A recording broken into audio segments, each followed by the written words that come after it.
Hi all, Anthony here, and this is Starlight Activation. I just got off of a trip, actually just got in, got out of my uniform and put some comfortable clothes on.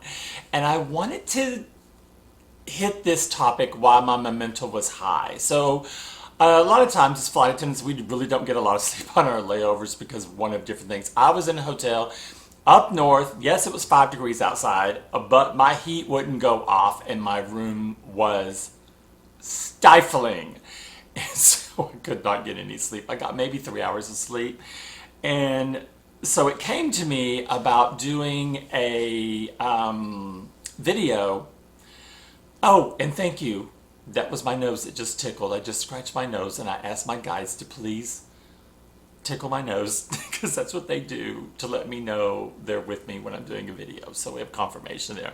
So those of you who keep track of that, it usually happens in every single video.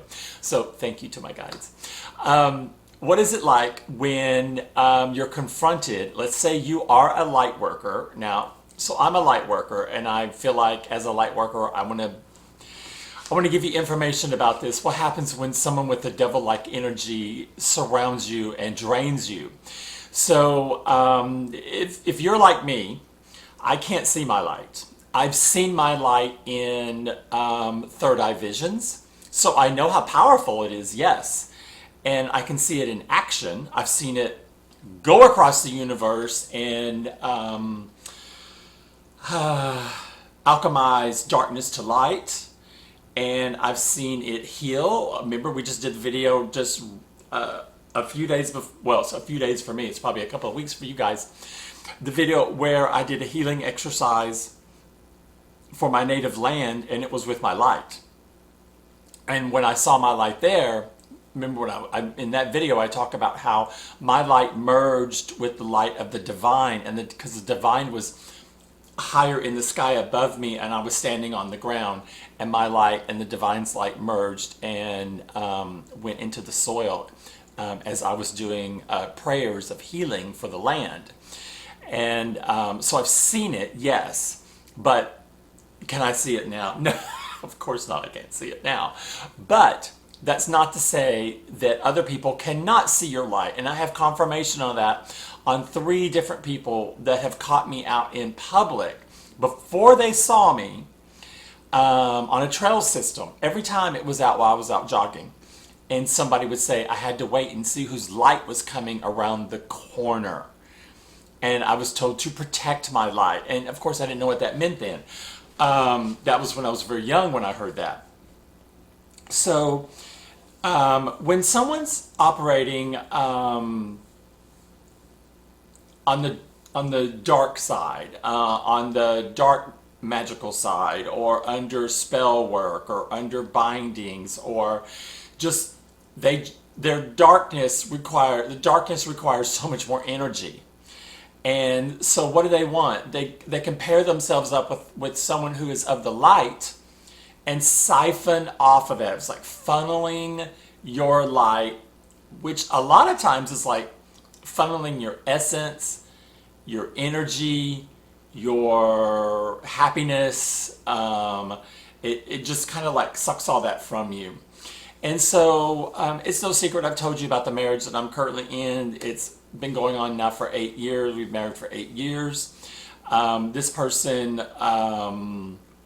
breadcrumbed me, love bombed, absolutely had no communication with me, treated me like an ogre when we did live together 3 brief times over these 8 years. And finally at year 6 is when I departed the state and relocated back to Texas where my family is, and started pulling my energy back towards myself. Started practicing self-love first. So I kind of like went into hermit for a very long time and was working on myself, and that's how my spirituality emerged, is because I started doing the work without knowing what I was doing. It was something my intuition was telling me, so yes, I was guided, and I just kept following it one step at a time until eventually I started listening to channeled messages and getting information and learning about what the process was. So, but in the beginning though, I had a hard time understanding why someone would put on such a facade of really loving another person and bending over backwards to be compatible to that person, only to avoid them in real life once they had you. And it's because my ex has people in his orbit that I do believe can do spell work, or have paid people to do spell work, even a coven, to keep me bound to him. Even though we weren't living together part of the time, he still had access to my energy. Now, we were twin flames. He is what I would call a fallen twin flame. He never stood up to work on whatever we were supposed to do together. But he always had a connection to me. He always knew when I was ill, number one, always. And so we weren't ever living together when he would reach out and ask me what was wrong or what happened to me, because he always knew. And that always kind of freaked me out, because I had no connection to him like that whatsoever, other than when we first met, I had a third eye vision saying I was supposed to marry him. This is the man I was going to marry, and I followed that. I didn't check up on it. I didn't let my intuition figure out if he was right or wrong. Just like I did, if you've watched the series, you know about the whole episode about my visions that I had on Robert. And Robert is someone that I was led to believe was supposed to be my new love coming forward. And when I reached out to communicate with him on an online dating platform that he matched, his photo matched the man from my visions, I read his energy. When he gave me one word response to a question I posed, I read his energy and I knew he could not be my kingdom spouse. There's a whole series I did on that about arguing with my angels. And during the argument, I'm saying, I figured out this person wasn't my kingdom spouse because I read his energy, and I was literally in a prayer meditation when I said that out loud, and I realized I had just answered my own question. I did my due diligence. You're given a gift for a reason. Use it. And so I did not use my intuition to test whether the current man I am married to, that has been siphoning off my energy, and wanting me kept bound to him was really in fact the person for me. If I had done waited a little bit or done just a little research about him, I would have found out that he was faking everything, and he really just wanted a green card and to run off with whoever he was living with next at the time. Now that we are this far into my evolution, which is about 9 months into my spirituality, fully in bloom, what I call it, the person he chose over me, which isn't the first one, there's been many. He's lived with several different people. The person he chose has left him, and he may have taken all his money, he may be in jeopardy of losing his job, and he probably has already lost his car. So now he's wanting to come back, and the divine is not going to allow that. Now that's the one lovely thing about when you start to do the work, and you show you are doing the work, you show you're committed, your guides, your angels, the divine will step in and help protect you. Now you can also ask for protection. You can ask to have your energy protected, especially before you go to bed, before you go to sleep, because your crown chakra, which is your crown, can be vulnerable to someone tapping in. Maybe that's how my future ex, that's what we call him, was able to always know what was going on with me. He was tapping into my energy somehow, and I never had blocked him. Well, since then, I've blocked him with help from Archangel Michael, which is one of my strongest protectors other than the divine, and I do rely on Michael for a lot of things that he helps me with. And but when someone, you can't take it personally is my point. I've racked my brain with did I do something? Did I do something wrong? I always tried one thing after another to the detriment of my own self to make this person happy. I thought I was lacking something, which was the reason why he was unhappy with me.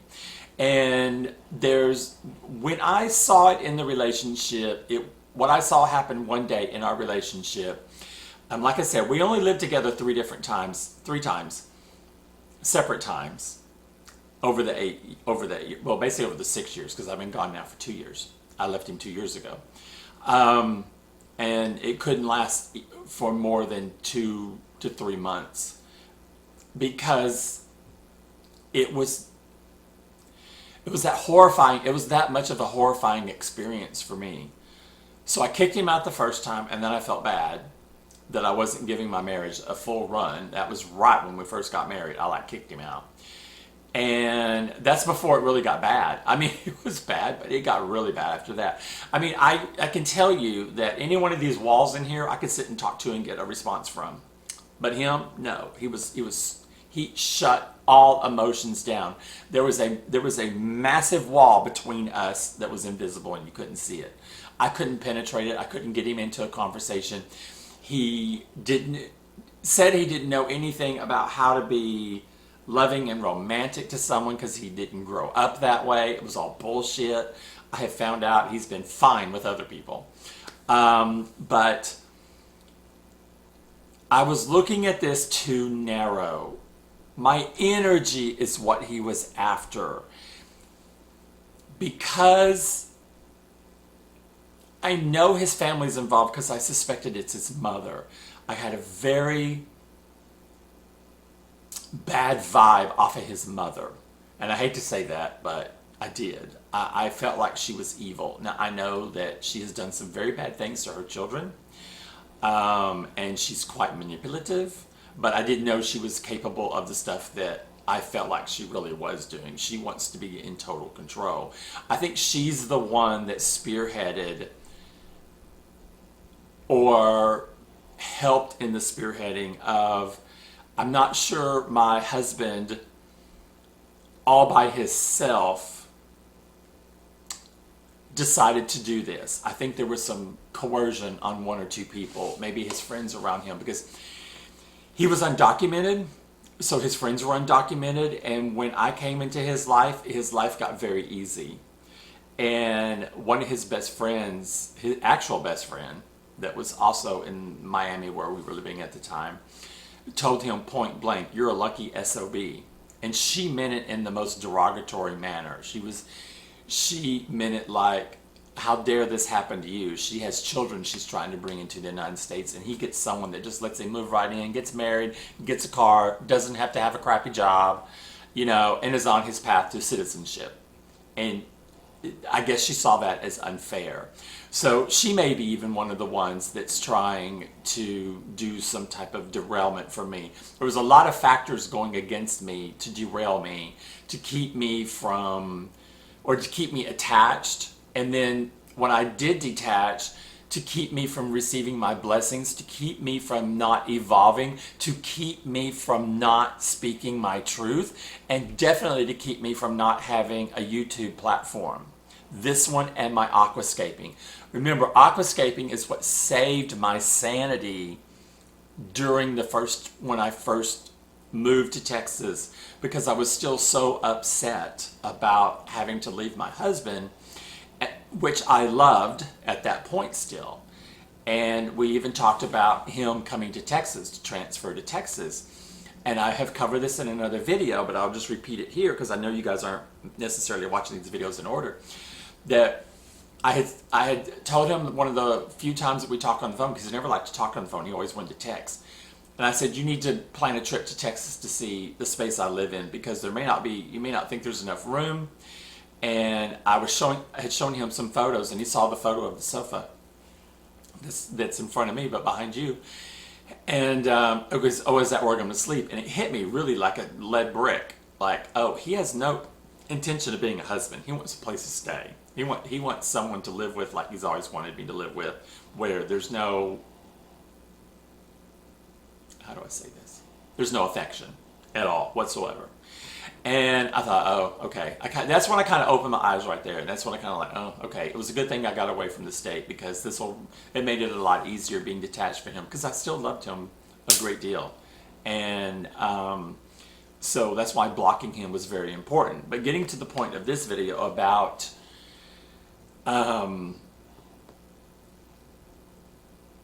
how they can use your light to power their negativity. That's the best way to say it. They'll use your light to power their negativity, and they can do it in so many different ways you can't even understand. But you will know, you will get the feeling. You won't feel yourself. You'll feel drained a lot. You'll feel depressed. You won't know why you're depressed. Nothing really brings you out of that mood. I mean, I love my job, but I was hating the fact that I was having to work all these hours. And then I had this crappy husband on top of it that I never had any contact with, or the only time he wanted contact with is when he wanted money from me. And I had to have so many conversations about, I'm not your bank. And, but I did not realize until I pulled away and I was able to use my energy to heal myself. So my big takeaway in this is, if you have these feelings where you can't find the root of what you're unhappy about, or why you're unhappy, or how to target that unhappiness, maybe first and foremost, look at the people closest to you. It doesn't have to be a spouse that's doing this. It can be a friend. It could be your best friend. It wasn't just my husband that I had to block. I had to block my best friend also. She had such stringent demands on my time, but never reciprocated that. Like when she had what she called an emergency, which is not an emergency. By the way, she's wealthy, white, and Republican. It doesn't get any better for her and her family. And when she was having a crisis of a design nature, which is basically what she wanted continual help with, guidance on her business, I did prompt her into going into business, in a retail business. And so I would help her a lot. A lot of times I was doing a lot of research for her. And then a lot of times she wouldn't even use my research, that I would go to all that trouble. She would just throw that out the window and do something different. One really, really strong time when I thought, okay, she's really using me and she's not giving back anything is every time I would want her to do something with me, she always had excuses. Well, I can't leave until 11 a.m. And it's not because she had to go to work, because she had people that work for her. I can't leave my house until 11 a.m. and I have to be back by 1. Okay, that's 2 hours. Okay, really? And I can't tell you how many times she did a 911 call on me to make sure that I wasn't dead somewhere because I wasn't answering my phone, because I'd get in from a trip and I would just usually sleep the whole day. And it just got to the point where she sucked the energy out of me, and I saw that coming head on. I did not see it with my husband though. And I think I was blinded by the fact that I really loved him. But with her, we were best friends. And I was pissed at her. And so the last telephone call I had with her on the phone was about, this friendship has came to an end. And I'm letting you know. Now, she's had other best friends that have dropped her but never told her why. I told her why. And I told her off at the same time. You know, you can't be proud well, not be proud. You can't brag that you have a gay best friend to your little friends, your little girlfriends that are all white bread, rich women, and act like you're in some cool club and then treat me this way and treat me like discarded whatever. And when I need something, you're never around, and then you gossip with all your friends. So no, that was unhealthy. So I had to get rid of the two most important people in my life. And I was considering getting rid of some of my family members as well. Well, I did get rid of two of my family members. I got rid of a cousin and a nephew. And I had those cut out completely. So there's people that have been around me that have pulled on this energy. Now, before I opened up spiritually, I had another relationship that was an 8-year relationship. I've almost always been in relationships, by the way. I've been single very little. And that's maybe my problem. I should have been single more. That relationship was quite trying because my partner was high maintenance. He was a designer and he was really, really high maintenance. So it always drained my energy. And So I kind of knew what it felt like when you were around someone that just made you tired and depressed and like, oh God, I don't want to be around you. I'd rather be someplace else. So when you get these kind of feelings, it's not necessarily just you. It might be your intuition telling you to save yourself, to stand up for yourself, to advocate for your own rights. That's something that's very important and very necessary. You can go into prayer meditation and ask the divine and ask your guides for all this help you want. But if you don't act on it, if you don't initiate something, if you can't show how you're willing to change and to pull your energy back, perform self-love, protect yourself first, you can't be any good for anybody else out there. You must pour into yourself. And it could be super simple, like taking a bath where you have oils or salts or whatever into it and it's a meditative bath. You're replenishing your vessel when you do that. You're giving love to your vessel. You're pampering your vessel. That's one way to do self-love. To go out into nature, to ground yourself. That's another way to express your self-love towards yourself. You're spending time in nature. There's so many things you can do that can resonate with what you love, even when it's winter like it is here now. I still get out into nature when it's cold. I still like to go out at night and do my prayer meditations. I just may not stand out there as long, and I may bring everything I own to cover up with, but I still love getting out and doing that because I'm doing it as an act of reverence for my group, my spirit group, but also for myself. I'm healing myself every single time I go out there. So I think of it as like little mini therapy sessions. And something else about I wanted to point out is when I saw one episode that my husband did, when I tell you I always felt like he was treating me like an ogre, I really mean it. Because we both worked for the same flight company. He's a gate agent, I'm a flight attendant. He literally placed his schedule to where he would see me as little as possible. I would come in from a trip, he would already be gone to work, but he's chose to work the evening shifts until midnight. And then if they needed to stay over later, he would, like until 2 a.m. And then he would come in, go to his bedroom and sleep. We didn't even share a bedroom.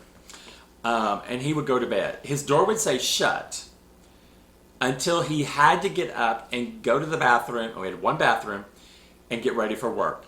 Go to the bathroom, lock the door, turn his music up so loud that I never could have a conversation even if he was in the bathroom. Never. He always played music, Latin music, loud. And I know that was just a shield to keep me from talking to him. Then he would rush out, say maybe goodbye, because he'd always say, I'm running late. Okay, that was how it lasted. That's how it was. I briefly saw him for maybe 30 seconds at a time when I was in town. And then his days off were never coincided with my days off. And he always had my schedule out a month in advance. So this is not like my imagination. This is really the way he pinned it. There was one day that one of his friends was going to park where we lived, and he was going to take him to the airport so that guy wouldn't have to pay for parking. And so he was home that morning, and I was home.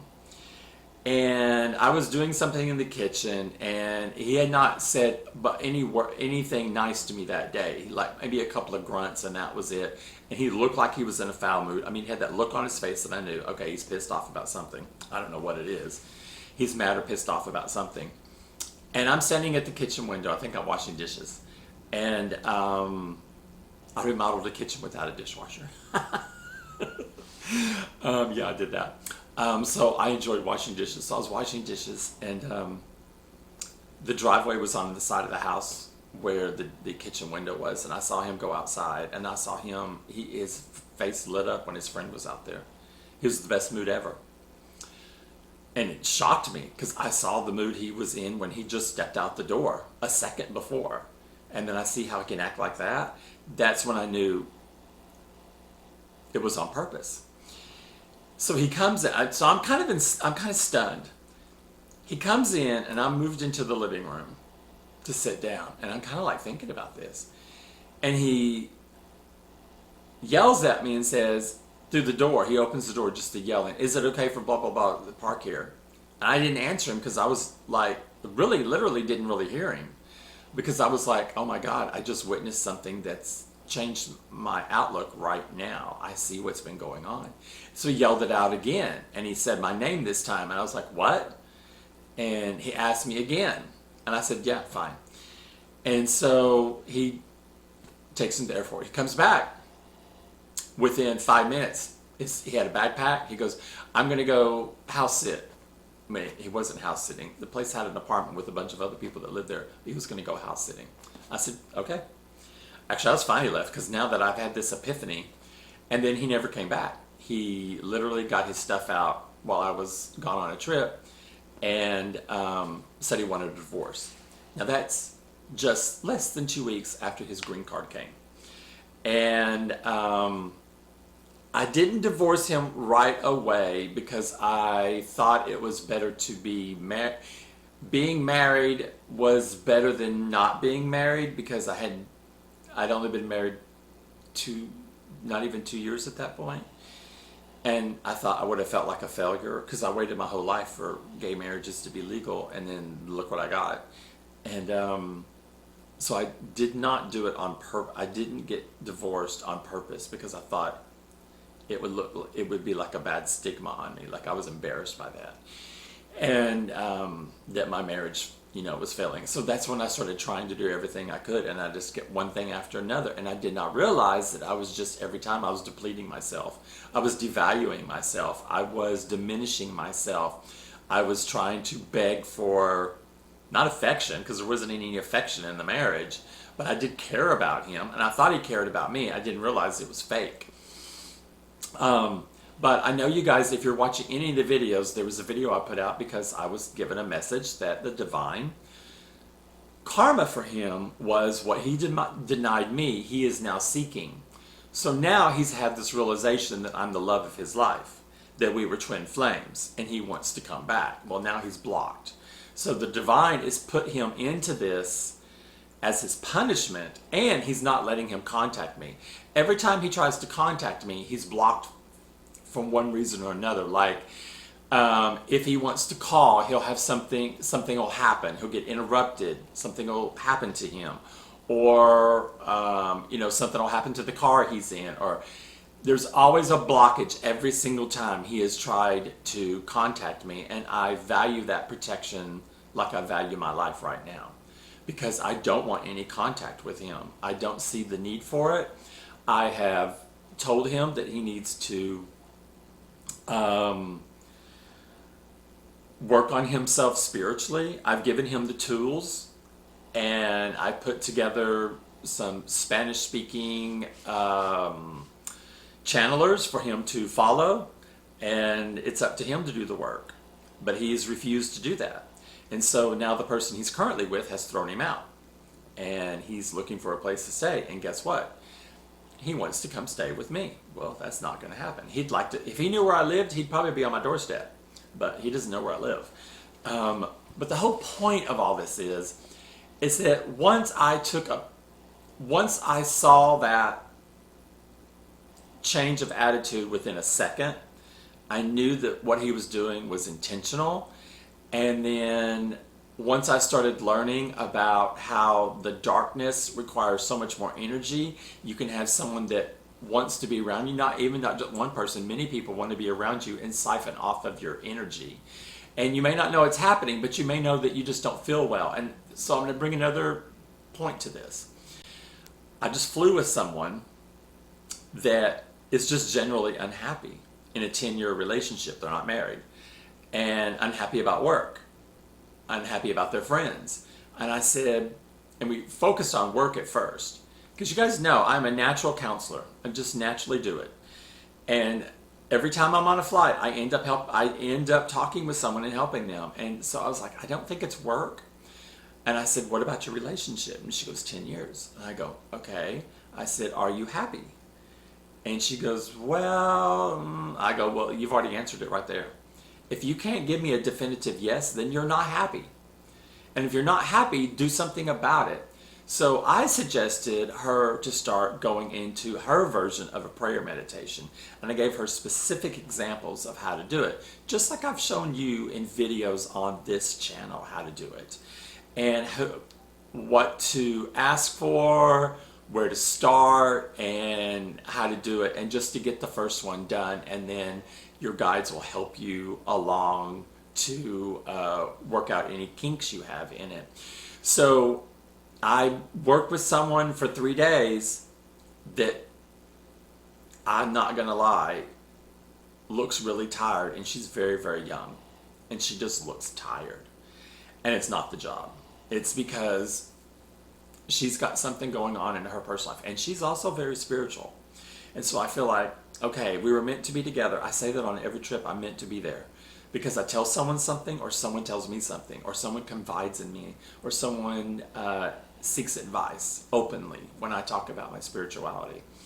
And so I know that we were supposed to be together because of that. And that's why I wanted to go into this video to let you know, when you have that general uneasiness, or I'm exhausted, or I don't want to do that, or someone's trying to coerce you into a direction that you don't want to go, pull your energy back, darling.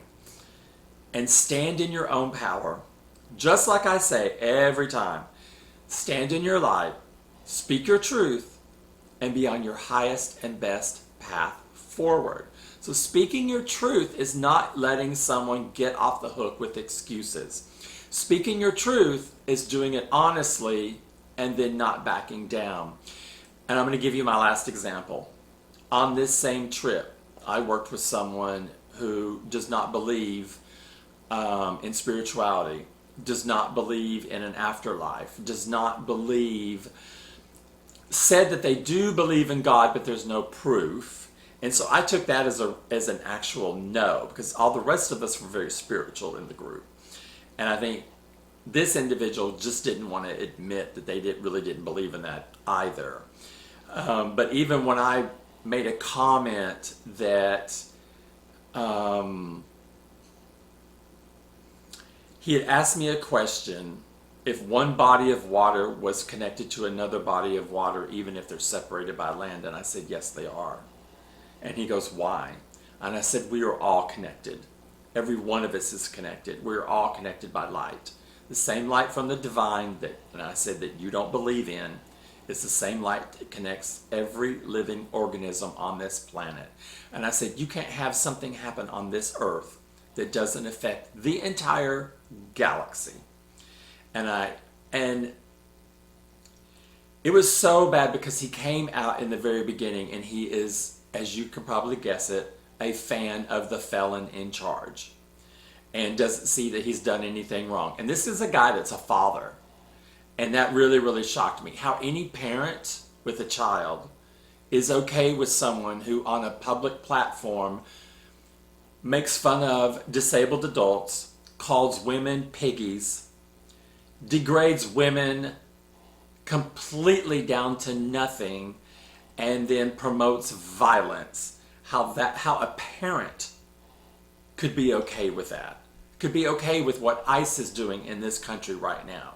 Like, this individual to me had no morals because they stand with someone like that. So when I asked him did he believe in a higher power, I knew he was lying. I read his energy.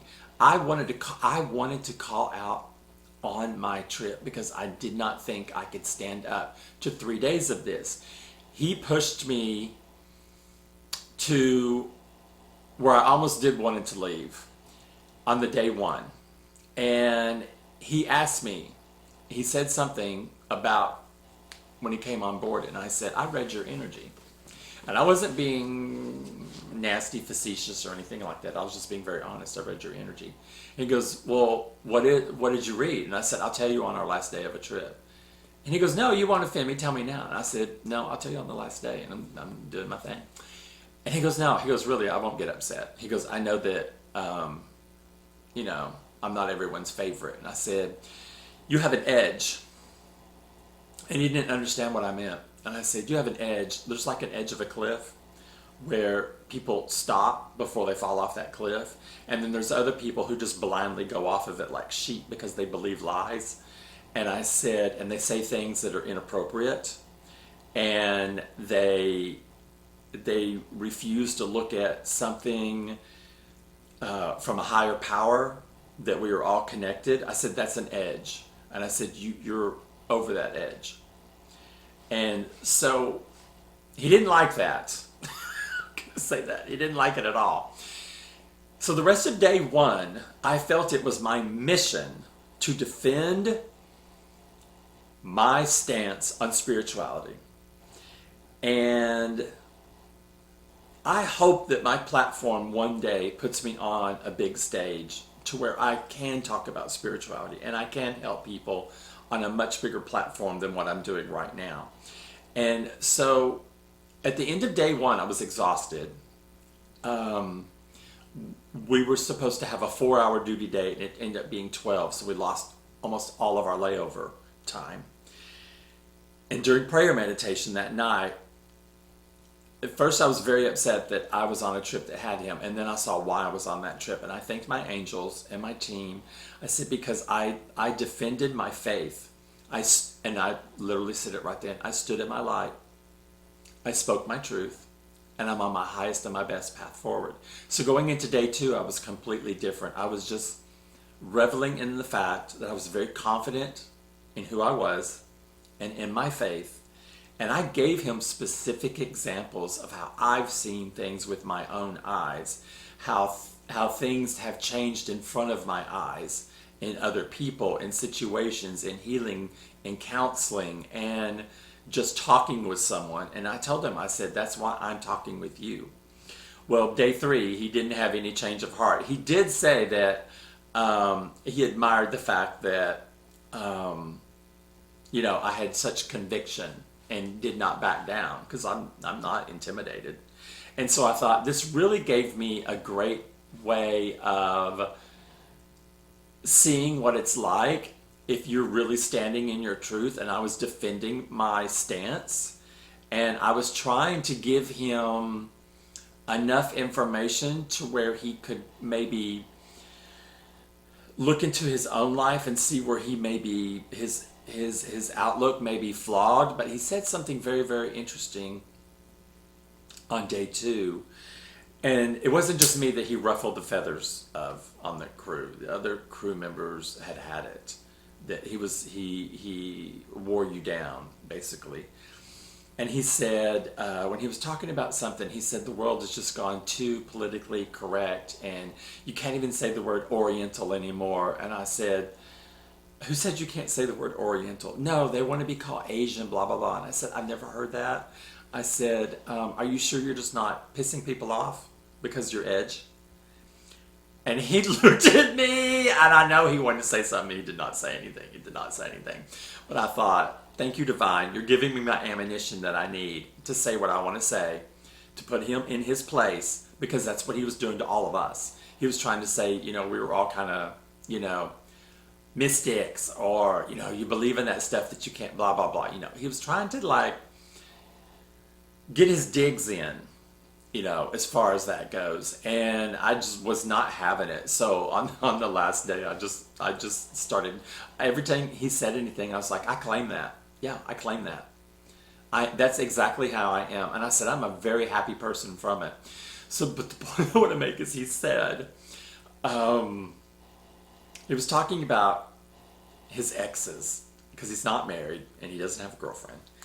And he said, well, how can you expect me to change my viewpoints that I've had since I was, you know, a teenager? And I said, because we evolve and we learn and we incorporate new information into us. And he just looked at me and goes, well, not all of us. And I was like, all right, dude, you've just answered my question right there. So I was happy that I was able to take a negative and turn it into a positive, and I used it as a a lesson on how to be able to stand my ground. I didn't back up. I stood there, spoke my truth, kept on speaking my truth, didn't shy away from anything I was saying, and everything I was talking about was about spirituality. It was about visions. It was about how I've had third eye visions that show me and show the world connected. And every time he would have a question about something, yes, I've had a vision about that. Or yes, this is what came up in one of, you know, my prayer meditations. And so I just did not back down. And I love that I didn't do that. I love that I overcame my fear and my frustration on day one and jumped in more into action on day two. And so that part I was really proud of. But I hope this has resonated with you guys. I hope that if you are a light worker and you're feeling a little different, you're feeling weakened or drained, and you can't put a pinpoint on it, don't call it stress automatically. Don't call it overwork. Don't call it, you know, the pressures of having a family or something like that. Call it what it might be. Call it that you might have someone around you that's draining your energy and you're putting way too much out there and the universe is out of balance because of it. Because remember, the universe wants harmony and balance. You cannot have someone in your life that takes and takes and takes and doesn't give back to you. You can't be the one giving and giving and giving. That's not reciprocal. So that's what I want to leave you with. So, until you see me in the skies as your flight attendant, yes, I know, I say it all the time, it can't happen. Or on the next video update. I'm wishing you guys nothing but light and love, and have a great day. Bye-bye.